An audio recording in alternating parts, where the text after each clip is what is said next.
Ada satu quotes dari Buddha yang bunyinya, apa yang engkau pikirkan, seperti itulah nanti engkau akan menjadi. Apa yang engkau rasakan, itulah nanti yang akan engkau tarik. Maksudnya engkau hadirkan yang akan terjadi dalam hidupmu. Dan apa yang engkau bayangkan, itulah nanti yang engkau ciptakan. What you think, you become. What you feel, you attract. What you imagine, you create. Teori law of attraction ini nanti sebenarnya intinya ada di sini. Ada di satu quotes ini. Quotes ini dari Buddha. Ya seperti tadi saya bilang, teori law of attraction ini diramu dari berbagai tradisi spiritual oleh beberapa tokoh. Nanti kita lihat siapa saja tokoh-tokoh itu ya, antara lain. Tapi inti teorinya tadi, bahwa bagaimana pikiran kita, apa yang ada di kepala kita dalam bentuk pikiran, itulah nanti yang akan kita wujudkan dalam kenyataan. Jadi inti teorinya itu. Ya kalau pikiran-pikiran kita positif, ya kita akan mengundang hal-hal yang positif dalam hidup kita. Tapi kalau pikiran-pikiran kita negatif, ya kita mengundang hal-hal yang negatif dalam hidup kita. Itu inti teori the law of attraction. Makanya kalau harus didefinisikan secara ringkas, the law of attraction itu hukum tarik-menarik. Jadi apa yang kita fokuskan dalam pikiran kita, itulah yang akan ditarik hadir dalam hidup kita. Kalau kita fokus pada hal-hal yang negatif saja, maka akan hadir peristiwa-peristiwa hal-hal yang negatif. Kalau yang positif juga akan hadir hal-hal peristiwa-peristiwa yang positif. Jadi untuk sementara itu dulu secara definisi. Nah, sekarang kita lihat kerangka-kerangkanya. Yang pertama, teori the law of attraction ini kalau di barat biasanya dikaitkan dengan gerakan spiritual baru. Namanya New Thought. Jadi ada di barat itu di awal abad 19 gerakan-gerakan yang dikenal sebagai New Thought, gerakan spiritual baru. Yang isi gagasan-gagasannya secara umum mengambil dari banyak sekali tradisi-tradisi spiritual yang sudah dikenal. Baik spiritual barat, misalnya spiritual dari tradisi Yunani, atau spiritualitas timur dari Hindu, dari Buddha, atau dari agama-agama termasuk Islam, Kristen, dan lain sebagainya. Jadi gerakan yang fokus pada spiritualitas ini nanti dikenal sebagai New Thought.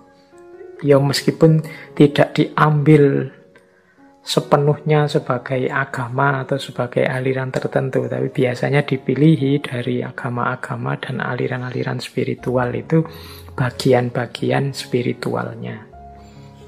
Jadi gerakan ini namanya New Thought. Dulu kita pernah belajar misalnya teosofinya Blavatsky. Nah ini teosofinya Blavatsky itu sering juga disebut sebagai bagian dari New Thought ini. Ada pula yang menyebut cara berpikir spiritual ini sebagai New Age. New Age itu kalau diterjemahkan letterlek era baru. Jadi ya era baru bagi barat. Kalau di kita di timur mungkin ya sudah kenyang dengan konsep-konsep teori-teori spiritual. Sampai-sampai kita tidak pede. Kita itu kan sering menganggap kita itu tidak maju karena terlalu fokus hanya pada hal-hal yang spiritual saja. Tidak memperhatikan kemajuan peradaban di level materi dan fisik seperti di barat. Ini fenomenanya terus jadi unik. Banyak di antara kita yang kiblatnya ke barat, Sementara orang baratnya sendiri, banyak di antara mereka yang sekarang ingin berjalan menuju kita. Nanti bisa lucu kita mengulang peristiwa barat dengan fokus pada materi dan kenyataan yang positivistik, sementara nanti barat sebaliknya, mereka merindukan spiritual. Nanti hasilnya nanti bisa kebalik.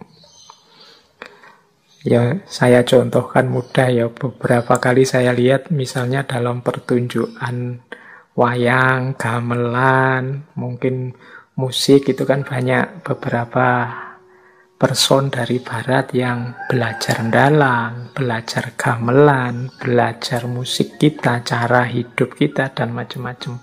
Sementara kebalikannya, di kita juga banyak yang terpesona barat dan ingin niru banyak aspeknya dari barat. Oke. Nah, jadi the law of attraction itu konteksnya seperti itu. Berawal dari kerinduan spiritualitas barat, maka mereka menggali banyak sekali khazanah-khazanah spiritual, muncul aliran namanya New Thought. Atau kadang-kadang ada juga yang menyebut gaya ini adalah New Age. Tadi saya sebut tokohnya misalnya Helena Blavatsky.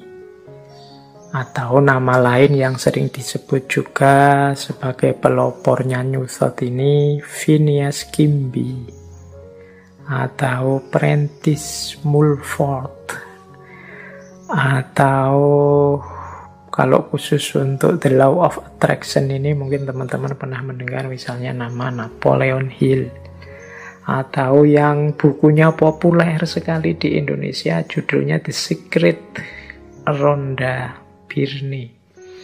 Ini penulis, jurnalis, produser televisi dari Australia yang aktif sekali, intensif sekali menyebarkan gagasan-gagasan The Law of Attraction ini, baik lewat acara-acara TV-nya maupun bukunya yang kalau di Indonesia jadi bestseller itu yang judulnya The Secret. Jadi itu kerangkanya itu. Ya, kalau dari sisi kerangka framework konsep atau aliran spiritualnya ya, ada yang menyebut The Law of Attraction ini campuran antara Hermetisme. Hermetisme ini aliran spiritual yang ada di Yunani kuno. Kemudian ada juga transendentalisme, konsep spiritual, agama-agama, konsep-konsep tokoh sufi kalau dalam Islam, tokoh-tokoh spiritual, Buddhisme, Hinduisme, dan lain sebagainya. Ini diramu, kemudian salah satunya muncullah teori The Law of Attraction. Yang pertama itu. Yang kedua, Law of Attraction ini merupakan salah satu worldview, pandangan dunia di antara banyak pandangan dunia spiritual yang lain. Jadi New Thought tadi punya beberapa, kalau bahasa mudahnya kita sebut saja natural law. Ada hukum alam tapi di aspek spiritual. Selama ini kita ngertinya hukum alam itu kan aspek fisiknya. Jadi natural law itu bayangan kita selama ini, sesuai teori yang kita pahami selama ini, itu ya hukum alam yang eksakta, ya kayak matahari terbit dari timur, kemudian apalagi bulan mengelilingi matahari, dan macam-macam air, kalau direbus 100 derajat dia mendidih dan lain sebagainya, natural law yang eksak. Tapi ini hukum alam yang metafisik, bukan hukum alam yang fisik. Nanti ada, kita tengok beberapa, termasuk natural law ini, termasuk law of attraction ini. Jadi ciri pertama dia New Thought, ciri kedua dia natural law, tapi natural law yang metafisik. Yang ketiga, natural law ini punya gagasan, kalau bahasa filsafatnya mind over body. Jadi mind over body ini pikiran yang menguasai tubuh, yang rohani lebih penting daripada jasmania. Ini kalau di kita pandangan ini biasa sekali. Kita belajar mistisisme, kita belajar tasawuf, itu asumsi besarnya adalah mind over body. Yang rohani itu yang esensial. Sementara yang jasmani ini sifatnya parsial temporal.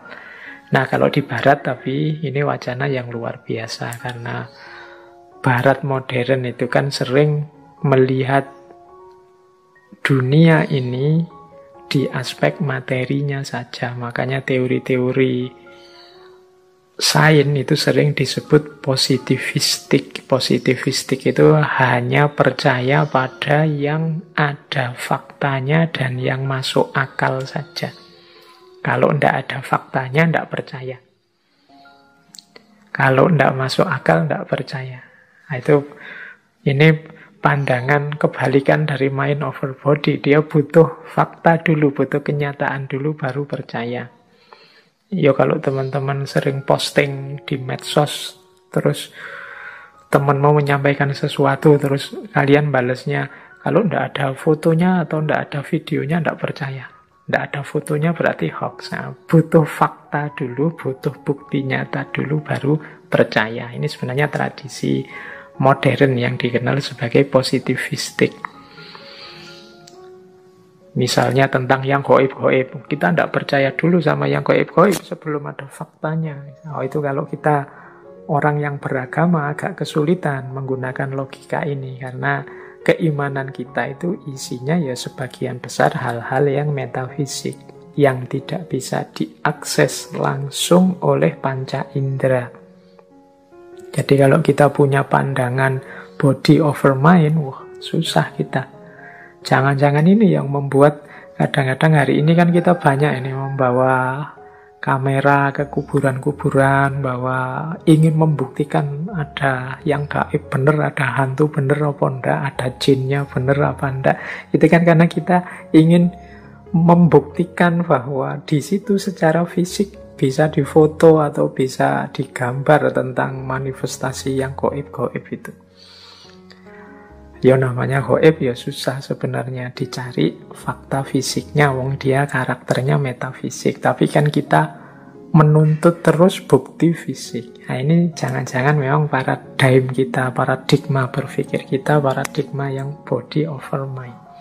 Jadi menuntut fakta nyata dulu sebelum percaya. Ini agak berat bagi kalangan agamawan. Nah di barat mulai ada kesadaran mind over body, termasuk munculnya the law of attraction ini. Kita lanjutkan, silahkan ambil nafas sebentar. Nah, kita lihat lagi ya tadi yang tentang natural law tadi. Saya membaca buku yang judulnya Seven Cosmic Laws. Ini teorinya mirip dengan natural law tadi yang nulis William Walker Atkinson. Saya jelaskan sebentar. Natural law versi para spiritualis barat ini. Nanti mungkin teman-teman ada kesempatan untuk membandingkannya dengan spiritualitas timur. Termasuk mungkin juga spiritualitas Islam. Yo, malam hari ini kita belajar beneran. Siapa tahu ada kebijaksanaan-kebijaksanaan spiritual dari barat yang bisa menggugah kita semakin jadi orang yang baik. Nah, Seven Cosmic Law. Ini sebelum masuk spesifik ke arah the law of attraction. Law of attraction itu salah satunya saja. Sebenarnya ada, kalau menurut William Walker Atkinson, ada 7 hukum semesta. Istilahnya kan kosmik. Jadi alam semesta ini ada 3 rumusan hukumnya. Yang pertama apa? Yang pertama ada the law of vibration. The law of vibration itu segala sesuatu itu bergetar. Tidak ada yang diam. getaran-getaran dalam frekuensi yang sama akan saling menarik. Kegembiraan akan menarik kegembiraan yang lain. Nah, fokuslah secara konsisten terhadap pikiran tertentu, maka akan menarik getaran yang sama. Jadi the law of vibration itu, kita ini bergetar terus. Ini menjelaskan bergetar ini mungkin tidak mudah. Kita ini kan sebenarnya tidak diam.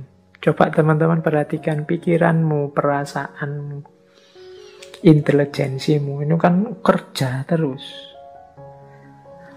Ya dari luar kelihatan diam, tapi di dalammu itu kan rame terus.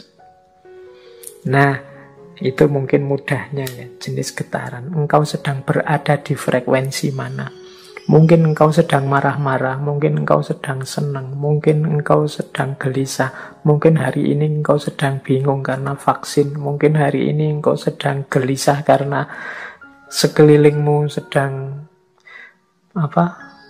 pembatasan ketat karena pandemi. Mungkin ini kan sebenarnya dirimu itu sedang bergetar.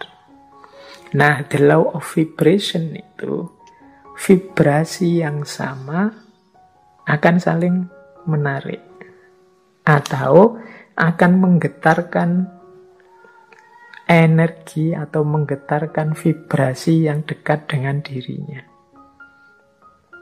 Jadi kalau kita gembira, sekeliling kita akan hawanya gembira. Dan orang-orang yang di dekat kita akan terpengaruh oleh kegembiraan itu. Itu the law of vibration, mudahnya begitu. Jadi getaran kita itu mempengaruhi sekelilingnya. Apa yang ada dalam diri kita, kalau kita gelisah atau murung, ini menggetarkan sekelilingmu dengan kegelisahan dan kemurungan. Ini namanya the law of vibration. Makanya kadang-kadang teman-teman kan bisa merasakan kalau misalnya punya teman akrab gitu, temanmu sedang sedih, terus dekat denganmu, dia pura-pura banyak ketawa, pura-pura ceria, tapi getarannya bisa engkau tangkap. Itu the law of vibration. Jadi getaran yang ada dalam diri kita itu akan menarik frekuensi yang sama dari yang ada di sekeliling kita. Kalau teman-teman dekat dengan teman yang sedang sedih, sedang gelisah, sedang susah, sekali-sekali dia tampak nangis, itu kan kita ikut terus hanyut dalam situasi kesedihannya, ikut dalam kemurungannya. Nah, ini ilustrasi mudah. Kalau teman-teman dekat dengan teman yang sedang senengnya luar biasa, cerianya luar biasa karena tujuannya tercapai gembira, itu kita dekat dia juga ikut gembira. Jadi getaran yang ada dalam diri orang lain bisa mempengaruhi getaran yang ada dalam diri kita. Demikian pula sebaliknya. Jadi kegembiraan akan mendatangkan kegembiraan. Kesedihan juga akan mendatangkan kesedihan.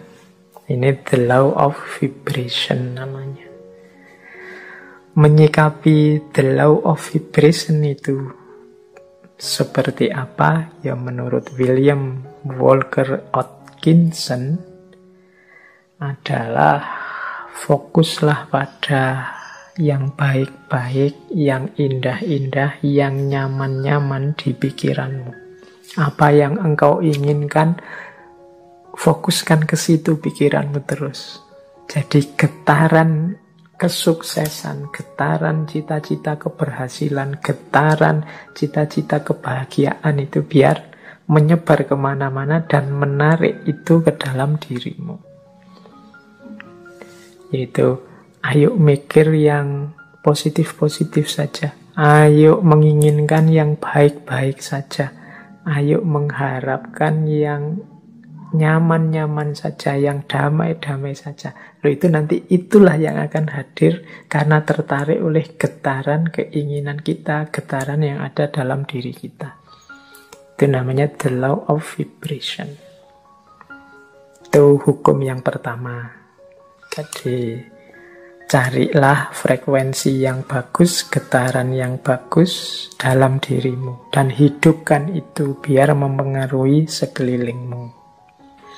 Yang pertama itu cosmic law, yang kedua the law of relativity. Dalam hidup ini berlaku hukum relativitas. Relativitas mungkin tidak persis sama seperti relativitasnya Einstein. Tapi relativitas di sini adalah mudahnya begini. Tidak ada sesuatu yang bisa kita pahami sampai kita hubungkan dengan sesuatu yang lain. Apakah itu tentang sifat, nilai, kualitas, atau artinya sesuatu dan lain sebagainya, itu kita akan susah memahami kalau kita tidak menghubungkannya dengan yang lain. Itu namanya the law of relativity. Ilustrasi mudahnya, misalnya sampean mau menilai saya, Pak Faiz itu wajahnya seperti itu masuk kategori ganteng apa jelek? Itu kan susah kamu jawab, mungkin ya sungkan barang, gak berani ngomong. Tapi mudahnya itu, kalian ngerti saya cakep apa jelek, itu kan ketika dibandingkan, dihubungkan dengan yang lain. Mungkin dengan wajahnya orang lain, kalau dihubungkan dengan yang lebih cakep, ya saya ndak ada apa-apanya. Tapi kalau kamu cari yang lebih drop, jauh lebih jelek, mungkin saya yang masuk kategori ganteng. Itu the law of relativity. Indonesia ini negara yang nyaman maju atau negara yang terbelakang mundur? Itu jawabmu mesti susah, karena parameter bisa macam-macam orang bikin. Mudahnya apa? Relatif, relate-kan dengan sesuatu yang lain. Jadi jawabannya mestinya, kalau dihubungkan dengan negara ini kita masih terbelakang. Tapi kalau kita sambungkan dengan negara ini ya masih lumayan. Kita masih tergolong lebih maju. Itu namanya the law of relativity. Jadi ini hukum alam yang kedua. Nah, maksudnya apa William Walker ini menunjukkan the law of relativity? Ya,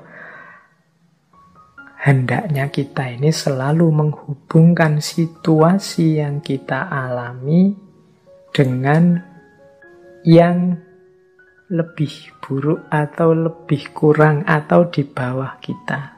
Tujuannya apa? Biar kita bersyukur.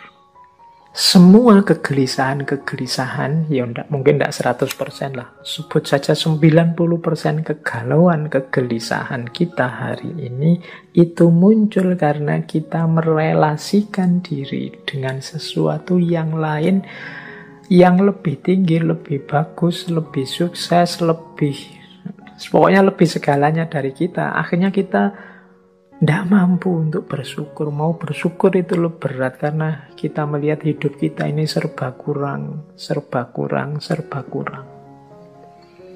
Kita salah mencari relasi, menghubungkan diri kita dengan apa. Karena tiap hari mungkin engkau melihatnya artis siapa, atau melihatnya tokoh siapa, atau kiblatmu orang besar siapa, itu terus orang kaya siapa, itu terus orang sukses siapa, itu terus, sehingga ketika menengok dirimu yang lahir hanya pesimisme, underestimate, merasa betapa tidak berharganya dirimu dan lain sebagainya, akhirnya tidak bisa bersyukur. Nah, untuk bisa bersyukur, ingatlah the law of relativity tadi. Kalau engkau mau melihat yang lebih bawah darimu, masih banyak.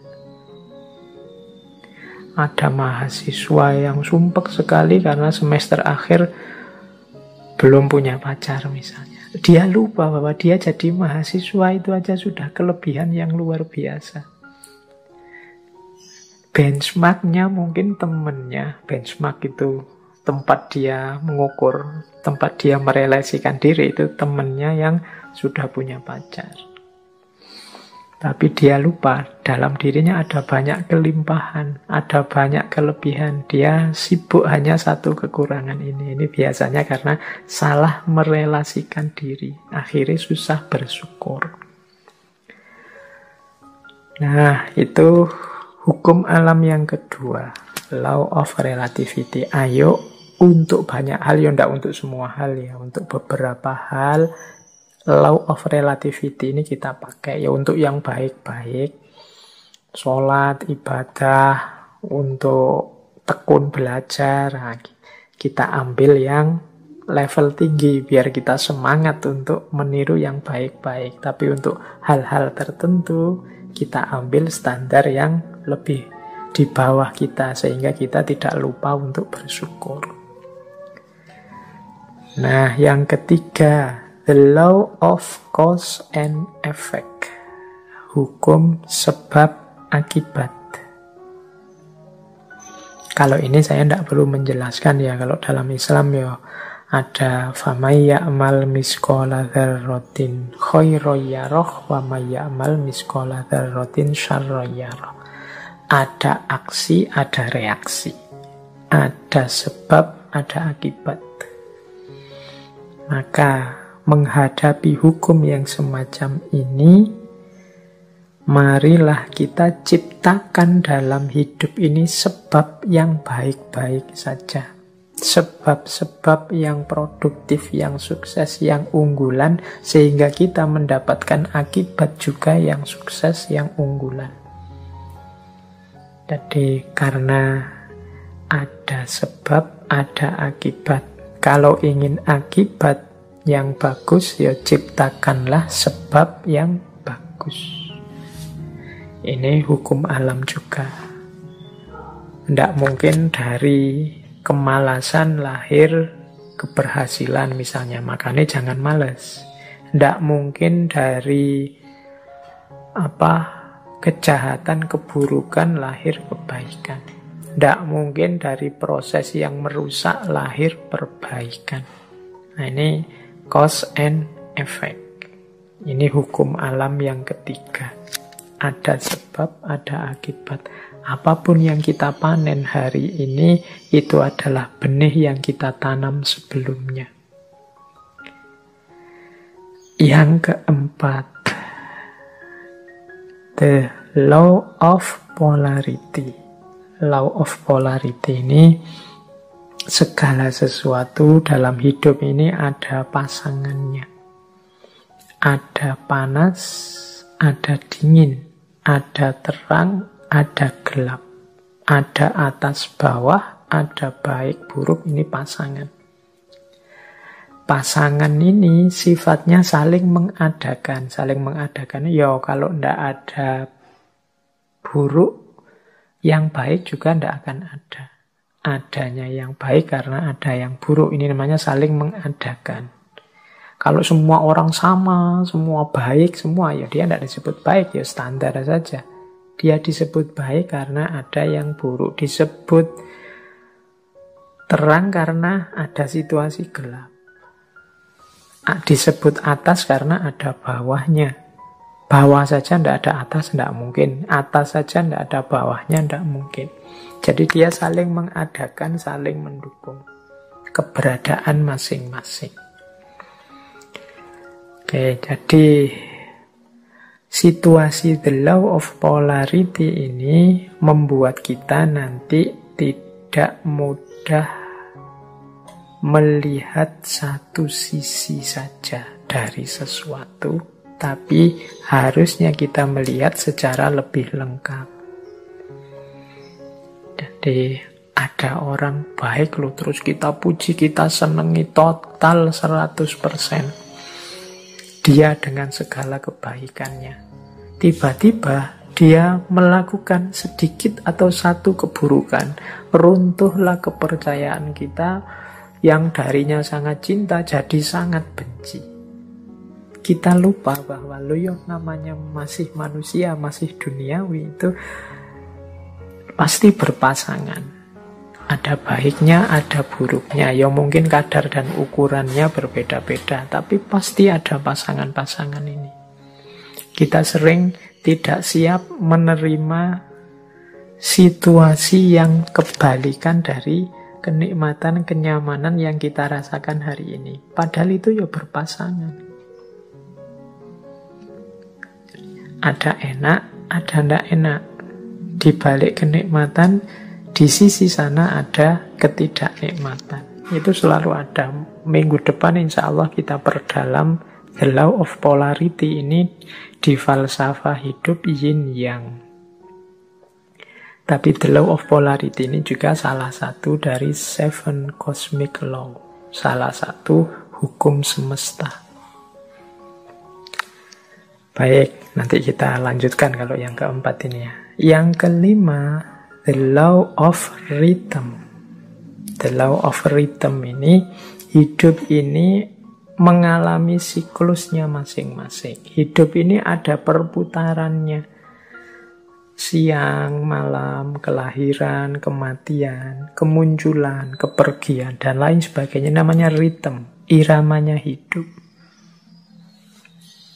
Nah, segalanya ada awalnya, ada akhirnya. Ini the law of rhythm. Beberapa kali saya ceritakan kan ada kisah sufi, seorang sufi yang punya jargon, ini pun akan berlalu. Mengalami apapun, apakah itu kesenangan, apakah itu kesedihan, pada saatnya juga akan berlalu. Seberat apapun, seperti apapun. Termasuk pandemi ini. Dia ada awal kehadirannya, pasti nanti ada akhir kepergiannya. Itu the law of rhythm.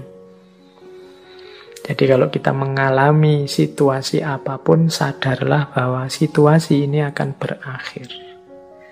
Yang sedang sedih, ingatlah kesedihanmu pada saatnya akan berganti kegembiraan. Yang sedang gembira, wong namanya kita hidup, pada saatnya juga akan ada masalah dan kegembiraan akan bertemu dengan kesedihan. Itu namanya the law of rhythm. Hidup ini ada siklusnya. Yang sedang di bawah jangan putus asa, yang sedang di atas jangan jumawa. Karena kita ini berputar. Ini namanya the law of rhythm. Untuk the law of rhythm ini, insya Allah nanti minggu terakhir kita bahas dari perspektif filsafat Jawa. Cokro Manggilingan. Baik, kita lanjutkan. Yang keenam, the law of gestation. The law of gestation itu bunyinya begini. Segala sesuatu perlu waktu untuk terjadi. Tidak ada yang ujuk-ujuk sempurna. Tidak ada yang ujuk-ujuk utuh. Segala sesuatu dalam hidup ini butuh proses. Perlu waktu. Jadi makanya kita kalau ingin sukses juga perlu kesabaran. Menunggu momen, menunggu waktunya. Karena segala sesuatu ada waktunya. Ada waktu menanam, ada waktu memelihara, ada waktu memetik buahnya. Segalanya butuh proses. Tidak ada yang ujuk-ujuk setelah ditanam terus buahnya muncul. The law of gestation. Dan yang ketujuh, yang terakhir dari 7 cosmic law adalah the law of transmutation. Segala sesuatu berubah. Jadi segala sesuatu, karena hidup ini di dunia pastinya dinamis. Segalanya berubah. Ini banyak kalau kita belajar filsafatnya dulu, filsafat Yunani yang terkenal Heraklitus itu ya segalanya berubah. Kecuali perubahan itu sendiri. Yang tidak berubah hanya perubahan. Nah, law of transmutation ini menyadarkan kita untuk menghadapi perubahan, merancang dan menyiapkan perubahan agar perubahan yang terjadi arahnya sesuai keinginan kita, membuat kita lebih baik, membuat kita lebih sukses, membuat kita lebih berhasil. Jangan biarkan perubahan liar tidak terkontrol. Baik, ini 7 cosmic laws. Yo, ini alam semesta. Di level batinnya itu ada 7 mekanisme ini. Ini kalau menurut teorinya Walker Atkinson.